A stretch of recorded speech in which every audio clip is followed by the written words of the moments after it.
pagkaon ba? Kung atong lawas, bitaw maray atong pakanon.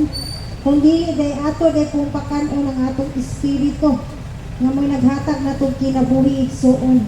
Muli atong real nga pagkatao, kini atong espiritu nga mo'y angayan nga pakanon sa pulong sa Ginoo. Dili lang kay atong lawas sa atong patambukon igsuon, kung dili ang ato pong espiritu mo'y atong pakanon sa pulong sa buhi nga Dios.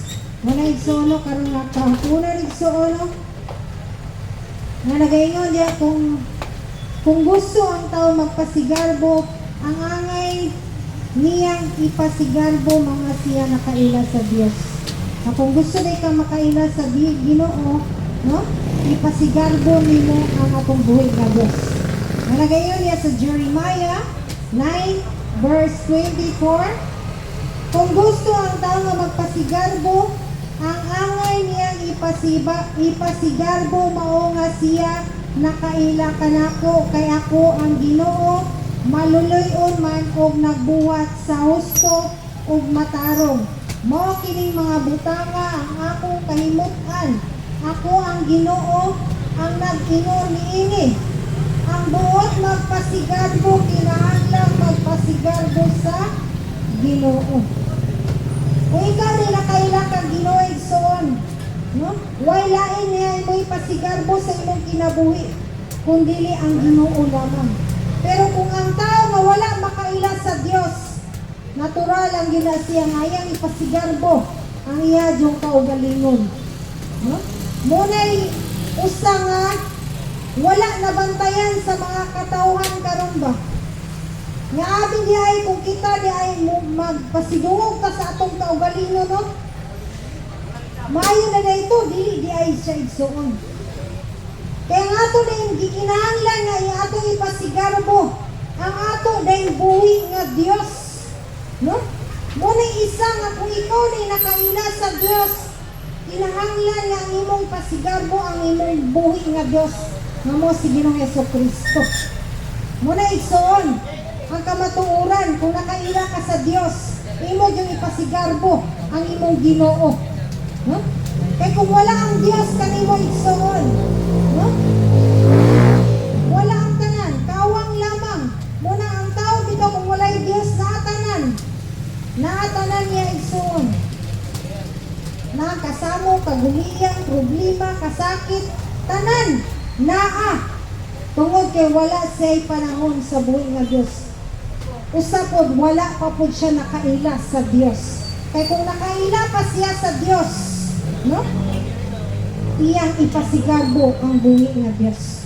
Muna igsoon, no? Nga ang Diyos matarong. Kung nagbuhat siya sa husto, maluluyon ang atong buhi nga Diyos. No?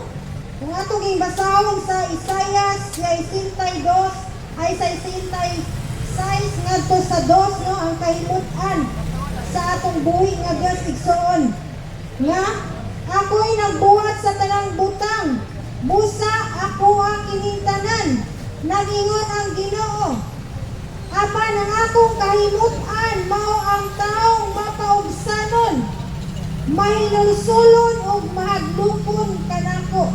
Ang kahimutan dahil sa atong buhi nga Diyos igsoon, kini dahil mahinulsulon, mapaubsanon, no?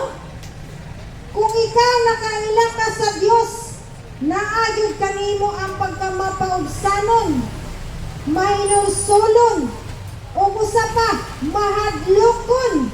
Sa usa nga mahadlukon, mahadlukon ka sa pagbuhat o sala at tubangan sa atong buhi nga Diyos. Muning tuloy igsoon ang gikahimutan sa Ginoo, mahinulsulon, mapaubsanon, o mahadlukon sa pagbuhat o dautan. Mao na ang gusto sa akong buhi nga Diyos nga kinahanglan dahil magmapaubsanon sama sa giwali sa ni brother gayna nga dili ta magpagarbo, no?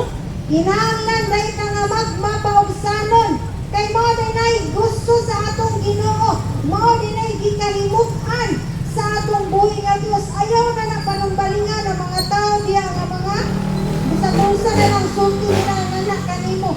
Ayaw manumbaling niya igsoon. Pagpaubos ra gyud igsoon. No? Kung mahimo lakaw aron dili ka makuha sa ilang mga sulti-sulti.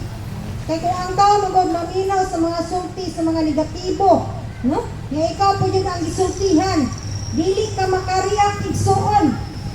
Makariak jud ka. Kung naa ka diyan ang sitwasyon. Pero kung mulakaw ka igsoon, no? Dili ka pamuhat ang dautan. Kay milakaw man ka, di naman ka makadungog mo na, dili na itong higay, hatagag higayon ang yawa. Pasag din na lang mga hiwi na lang baba silang pangyawit dira, no? Kay kinsa naman ang makasala, kato ramang taong sigig daot sa isig ka tao. Muna ang gusto sa itong Ginoy suno nga mapaubsanon ta kanunay ug mahinulsulon, no? Usa pa gyud kini mahadlokon, no? Kung ikaw nakaila ka sa Dios, no? Mahadlokon ka sa pagbuhat og dautan kay kabalungan ka nga masuko ang Ginoo. Sama ra gyud no nasa ginikanan, di ba? Kung pantunon ta sa atong ginikanan, no?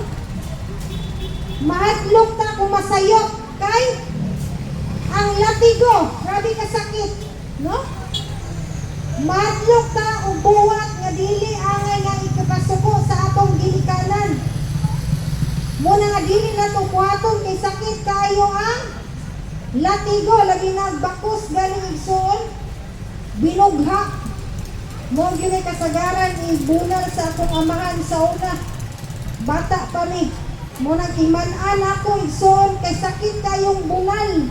Sama ra pud na sa atong buhi nga Dios igsoon nga kung timan-an nimo ang pahimangno sa atong buhi nga Dios, dili ko ka makastiguhan sa atong Ginoo, no? Nga ang kastigo ba igsoon, sakit para ba yung kaayo. Apan salamat sa buhi nga Dios na nga sa kastigo makahinutlog ka ba, makarealize ta sa ato nabuhat. Muna ang pagkamaayo sa atong buhi nga Dios, no?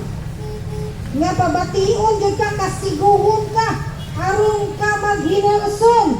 Kay kung walay balatian, magpadayon man ka sa pagbuhat og dautan. Muna ang pagsugpo ba aron dili ka magpadayon sa daotang binuhatan igsuon. Muna ang gusto sa Ginoo nga naay kastigo, ilabi na kung ikaw nahimo na kang anak sa Dios, no? Kaya ang anak sa yawa, no? Natural naman yun na sila nga dili manumbaling kung naay mga balatian kay mga garbuso man, no? Bisan ng imo pa ng sultihan sila, no? Nga mora na ang importante nga musugi, di yun musugid, no? Tig-ag kayog kasing-kasing ang tao kung walay Jesus. Manang salamat sa buhi nga Dios nga ang atong kasing-kasing, no? Nahumok na sa pulong sa Ginoo, sa kanunay natong pagpamati sa iyang pulong diring dapita. Maraming salamat sa buhi nga Dios, no? Nga wala na'y gahi nga kasing-kasing diring dapita. Amen. Salamat, humok na, no? Madawato na ang mga katawan sa mga pulong, sa mga pahimangno, sa mga pagbadlong sa atong buhi nga Dios. Muna ang gugma sa atong Ginoo nga kanunay gyud niyang ipadayag ang mga pahimangno pagbadlong kay para naman po na sa atuwa igsuon, no? Naara gyud sa tao pod ang iyang pagpili, no? Gisultihan na siya nga muna angay buhaton, pero na may pagpili ang tao. Depende na sa tao kung iyahang i-aplikar. Munang nindot po itong atong i-aplikar ang pulong sa itong buhay nga Diyos. Munang ang nakaila sa Diyos, no? O lagay magpasigarbo sa Diyos. Kaya nagayon diya sa 2 Korinto